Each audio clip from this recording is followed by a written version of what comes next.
আসসালামু আলাইকুম রহমতুল্লাহি ওবরাকাতুহ। কেমন আছেন আমার প্রাণপ্রিয় ফেসবুক বন্ধুরা? আশা করি ভালো আছেন। আলহামদুলিল্লাহ, আমি আপনাকে দোয়া ও ভালোবাসায় অনেক ভালো আছি। রাতের মালয়েশিয়ার কিছু দৃশ্য আপনাদেরকে দেখাবো।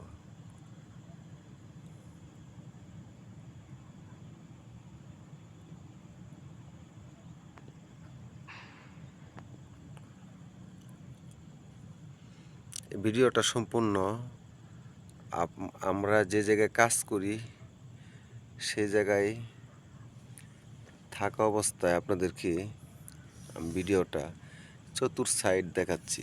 এই যে এদিকে দেখতেছেন জঙ্গল আছে, জঙ্গলের ভিতরেই সুন্দর সুন্দর ফ্যাক্টরি আছে।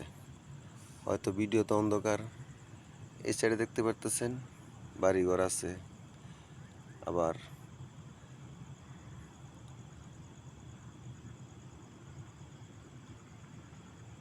এই সাইডে দেখতে পারতেছেন আপনার আমাদের যে প্রজেক্টের টাওয়ার দেখা যাচ্ছে। আর ওইখানে দেখতে পাচ্ছেন আপনারা লাইট একবার অন একবার অফ হচ্ছে। এটা আসলে একটি টাওয়ার, বড় বড় টাওয়ার তো দেখা যাচ্ছে না রাত্রেবেলা, তো বড় বড় টাওয়ারের লাইটগুলা। এই যে এটাও একটা টাওয়ার, টাওয়ারের লাইটগুলা। তবে সবচেয়ে মজার বিষয় হলো আপনার আজকে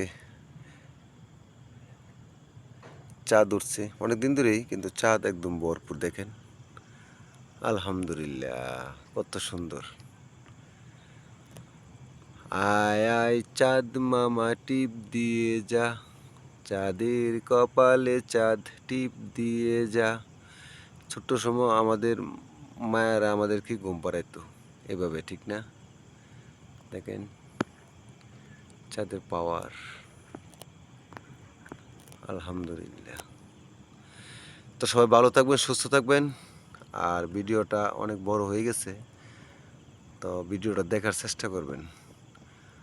আর আপনারা যারা ফেসবুকে কাজ করেন, আমি একটা অনুরোধ করব আপনাদেরকে, আপনার ভিডিওটা আপনার সামনে গেলে ভিডিওটা স্ক্রল করবেন না, ভিডিওটা দেখবেন।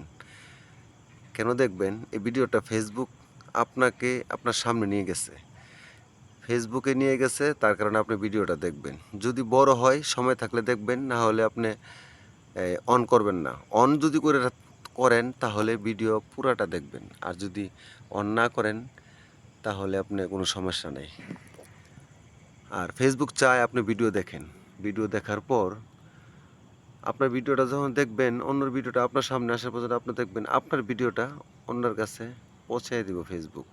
এটা ফেসবুকের নীতি। আর আপনি অন্যর ভিডিও দেখবেন না, ফেসবুক আপনার ভিডিও অন্যের জায়গায় অন্যর কাছে নিবে না। তো আমি মালয়েশিয়া থেকে এই ভিডিওটা করলাম। এই ভিডিওটা একটা স্মৃতি হয়ে থাকবে। এরকম সুন্দর অমাবস্যা রাত্রে, মানে চাঁদ ভরপুর রাত্রে কোনো ভিডিও হয়তো আছে কিনা জানি না, অল্প আছে কিন্তু রং ভিডিও নাই। তো এই ভিডিওটা সবাই শেয়ার করবেন, আর আমার জন্য দোয়া করবেন, সকল প্রবাসীর জন্য দোয়া করবেন। আল্লাহ পাক যেন সকল প্রবাসীদেরকে সুস্থ রাখে, ভালো রাখে, এবং মার কুল থেকে আসছে প্রবাসে, আবার যেন মায়ের কুলে ফিরে যেতে পারে। তো সবাই ভালো থাকেন, সুস্থ থাকেন। আসসালামু আলাইকুম।